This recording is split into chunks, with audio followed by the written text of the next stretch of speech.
ሰላም የተከበራችሁ ቤተሰቦቻችን እንደምን አላችሁ? ክቡራን ቤተሰቦቻችን ለዛሬ ወደ እናንተ የምናደርሰው መረጃ ደግሞ ስልካችንን የት ማስቀመጥ እንደሚገባን የሚነግረን ይሆናል። እንግዲህ ክቡራን ቤተሰቦቻችን ብዙ ሰው በዓለም ላይ በዚህ ጊዜ በርካታ አይነት ስልኮችን እየተጠቀመና አገልግሎት ላይ እየዋሉ ይገኛሉ። እነዚህ ስልኮች ህይወታችንን ከማቅለል አንጻር መረጃዎችን ቶሎ እንድንለዋወጥ ከማድረግ አንጻር የተሻሉና በርካታ ስራዎችን የሰሩልንና ህይወትን ያቀለሉ ቢሆንም ስልኮቹን የምናስቀምጥበት ቦታና ሁኔታ ደግሞ ተገቢ ካልሆነ የራሳቸው የሆነ ችግርና ጉዳት ይኖራቸዋል። ስለዚህ የት ነው ማስቀመጥ ያለብን፣ የማይመከሩት ቦታዎችስ የት ናቸው የሚለውን ወደ እናንተ ልናደርስላችሁ ነው ዛሬ የመጣ ነው። አብራችሁን ቆዩ። በቀን ውስጥ በርካታ ጊዜያችንን ከምናሳልፍባቸው ቦታዎችና እቃዎች መካከል አንዱ ነው ስልካችን። ከኛ ጋር ብዙ የሆነ ቅርርብና ንክኪም ስላለው በዚህ ላይ ጥንቃቄ ልንወስድ ይገባል። 10 ስልኮች መቀመጥ የሉባቸውም ተብሎ የሚጠቀሱ ቦታዎች አሉ። እነሱ ምን ናቸው የሚሉትን በዝርዝር እንመለከታለን። 10ኛ ላይ የተቀመጠው የኋላ ኪስ ነው። እንግዲህ ብዙዎቻችን በተለይ ከቅርብ ጊዜያት ወዲህ እንደ ፋሽንን በመቁጠር ስልኮቻችንን ኋላ ኪሳችን ላይ እናስቀምጣለን። በተለይ ደግሞ በሴቶች ዘንድ ይህ ድርጊት በስፋት ሲፈጸም ይስተዋላል። ምናልባት ስልኮቻችንን በኋላ ኪሳችን ማስቀመጥ የሚመችና እንደ ፋሽንም ታስቦ ደግሞ ዘመናዊ ነገር ሊሆን ይችላል። ነገር ግን ስልኮቻችንን በኋላ ኪሳችን በምናስቀምጥበት ጊዜ የተለያዩ ጉዳቶችን ሊያስከትል ይችላል። ከነዚህም ጉዳቶች መካከል እንግዲህ የስልክ ስክሪን ሲሰራ ለእጅ ብቻ ሳይሆን ለተለያዩ ነገሮች ምላሽ እንዲሰጥ ተደርጎ ስለተሰራ ስልኩን ኋላ ኪሳችን ውስጥ በምናስቀምጥበት ጊዜ ሳናቀው ኢመርጀንሲ ስልኮች ላይ ልንደውል እንችላለን። ከዚህም በተጨማሪ ደግሞ ሆድና እግራችን ላይ ህመም የሚሰማን ከሆነ ማለትም ስልኮቻችንን የኋላ ኪሳችን ላይ የማስቀመጥ ልምድ ያለን ሰዎች እግሮቻችንና ወገባችን አካባቢ ህመም ከተሰማን ምናልባት ስልኩ ከኋላ ኪሳችን ከመቀመጡ ጋር የተያያዘ ሊሆን እንደሚችል ነው ባለሙያዎች የሚያስቀምጡት። ከዚህም በተጨማሪ ደግሞ ስልክ ኋላ ኪስ በሚቀመጥበት ጊዜ ልንረሳውና ስንቀመጥበት ሊሰበር ይችላል። እንዲሁም ደግሞ በቀላሉ ሊሰረቅብን ስለሚችል ስልካችንን ኋላ ኪሳችን ላይ ባናስቀምጥ ተመራጭ እንደሆነ ነው ባለሙያዎች የሚናገሩት። 9ኛው ደግሞ የፊት ኪስ የሚባለው ላይ ነው። በተለይ ደግሞ በብዛት ወንዶች የሚጠቀሙት ሱሪ ላይ ያለው የፊት ኪስ ላይ ስልክ ባይቀመጥ ይመከራል። ነገር ግን ይሄ ያወዛግባል። ስልክ የት ይቀመጥ የሚለውን ጥያቄ ያስነሳል። ቢሆንም ስልክ የፊት ኪስ ላይ በሚቀመጥበት ጊዜ ምን ጉዳት ያመጣል የሚለውን ጥያቄ ነው መመለስ የሚገባው። ስልካችንን የፊት ኪሳችን ላይ በምናስቀምጥበት ጊዜ የኤሌክትሮማግኔቲክ ጨረር ከሰውነታችን ጋር ቅርብ በመሆኑ በተለይ ወንዶች ደግሞ የኤሌክትሮማግኔቲክ ጨረር ወደ ሰውነታችን የሚቀርብ ከሆነ የስፐርም ሴልን ብዛትና ጥራት ላይ ተጽዕኖ ስለሚያሳድር ስልካችንን የፊት ኪሳችን ላይ ባናስቀምጥ ተመራጭ ነው የሚለውን መልእክት ወደ እናንተ ወደ ክቡራን ቤተሰቦቻችን ማድረስ እንፈልጋለን። 8ኛው ላይ በተለይ በሴቶች ዘንድ በስፋት የሚስተዋለው ስልክን በጡት መያዣ ውስጥ የማስቀመጥ ልማድ ነው። በዓለማችን ላይ በርካታ ሴቶች እንግዲህ ስልኮቻቸውን በጡት መያዣ ውስጥ የማስቀመጥ ልምድ አላቸው። ይህም ልማድ ደግሞ ለጡት ካንሰር ተጋላጭነት ሪስኩን ይጨምረዋል ብለው ነው ባለሙያዎች ባጠኑት መሰረት የሚያስቀምጡት። ይህ ጥናት እንግዲህ እድሜያቸው ከ40 በታች የሆኑ ሴቶች ላይ የተደረገ ጥናት ነው። ጥናቱ የተደረገባቸው ሁሉም ሴቶች ከ40 ዓመት በታች የሆነ እንዲሁም በቤተሰብ የጡት ካንሰር የመተላለፍ እድል የሌለባቸው ና ስልካቸውን የሚያስቀምጡበት ቦታ ደግሞ ተመሳሳይ የሆኑ ሴቶች ላይ እንግዲህ ጥናት ተደርጎ ነበረ። የጥናቱ ውጤት እንደሚያሳየው ከሆነ እነዚህ ሰዎች በቀን ለ10 ሰዓት ያህል ስልካቸውን በጡት መያዣቸው ውስጥ የመያዝ ልምድ አላቸው። ከዚህም ጋር ተያይዞ ስልካቸውን በሚይዙበት ቦታ ላይ ተመሳሳይ የሆነ እጢ ተገኝቶባቸዋል ማለት ነው። ስለዚህ ጥናቱን የሰሩት ባለሙያዎች ያስቀመጡት ነገር ምንድን ነው? ስልኮችን በጡት መያዣ ውስጥ ማስቀመጥ በጡት ካንሰር ለመጠቃት ሊዳረገን ስለሚችል ከዚህ ድርጊት ሴቶች እህቶቻችን ልትቆጠቡ እንደሚገባ ማሳሰብ እንወዳለን። 7ኛው ላይ ደግሞ ወገብ ላይ መቀመጥ የለበትም የሚል ነጥብን ነው ባለሙያዎቹ የሚያነሱት። ስልካችንን እንግዲህ ወገባችን ላይ በምናስቀምጥበት ጊዜ የዳሌ አጥንትን ያዳክመዋል ወይም ያሳሷል የሚል ውጤትን ነው ባለሙያዎቹ ያስቀመጡት። 150 ሰዎች ላይ ምርመራቸውን አካሂደው ነው ይህንን ውጤት ይፋ ያደረጉት ማለት ነው። ጥናቱ የተደረገባቸው 150 ሰዎች እንግዲህ በቀን ለ15 ሰዓት ውስጥ በወገባቸው ስልካቸውን እንዲያዙና ይህንንም ድርጊት ደግሞ ለ6 ዓመት ሲተገብሩት እንደቆዩ ተነግሯል። የምርመራው ውጤት እንደሚያሳየው ከሆነ ደግሞ ስልክ በማይዙበት በኩል ያለው አጥንታቸው በሚይዙበት በኩል ካለው አጥንት ጋር ሲያነጻጽሩት በውስጡ ያለው ማዕድን የተሻለ ሆኖ ተገኝቷል። ይህም ማለት ደግሞ ስልኩን በሚይዙበት በኩል ያለው አጥንታቸው ውስጥ ያለው ማዕድን እንደቀነሰ ነው ባለሙያዎቹ ያስቀመጡት።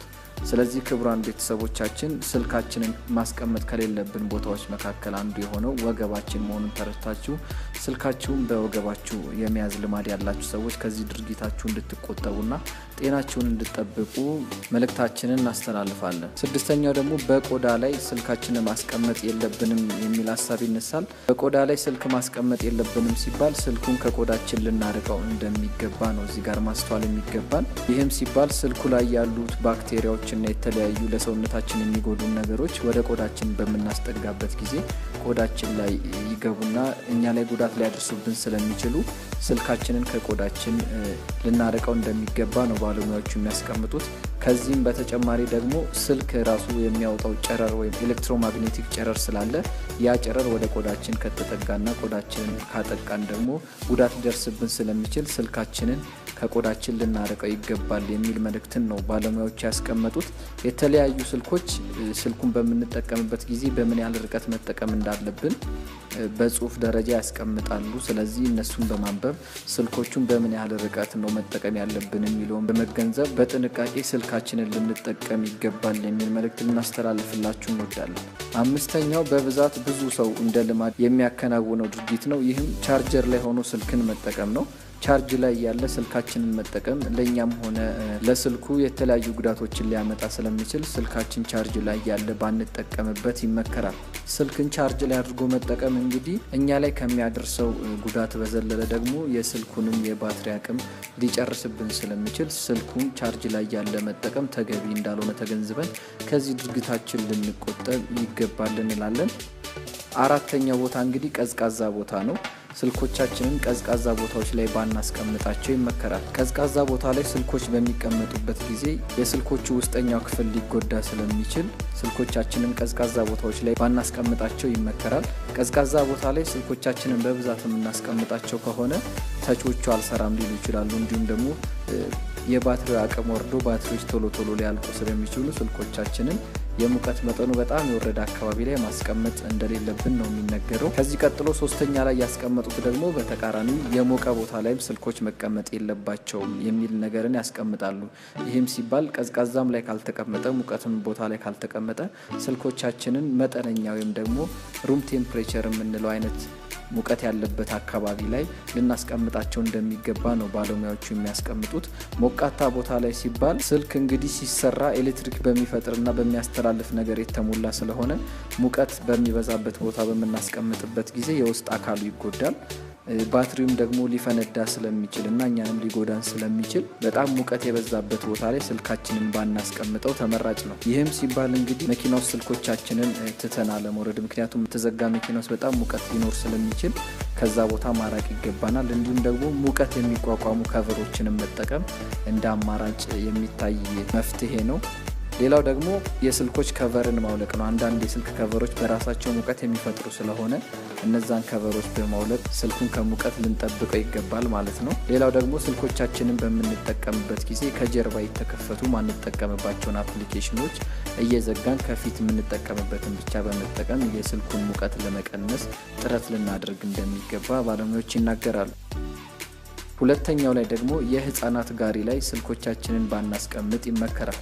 ብዙ ወላጆች በመቸኮልና በአንዳንድ ምክንያቶች ስልኮቻቸውን የልጆቻቸው ጋሪ ውስጥ ትተው ሲወርዱና ሲንቀሳቀሱ ይስተዋላል። ከዚህ ድርጊታችን በመቆጠብ ህፃኑ ላይ የሚደርሰውን ተጽዕኖ ወይም ችግር ለመቀነስ ሲባል ስልኮቻችንን የህፃናት ጋሪ ውስጥ ማስቀመጥ እንደማይመከር ግንዛቤ ውስጥ ልንከት ይገባል።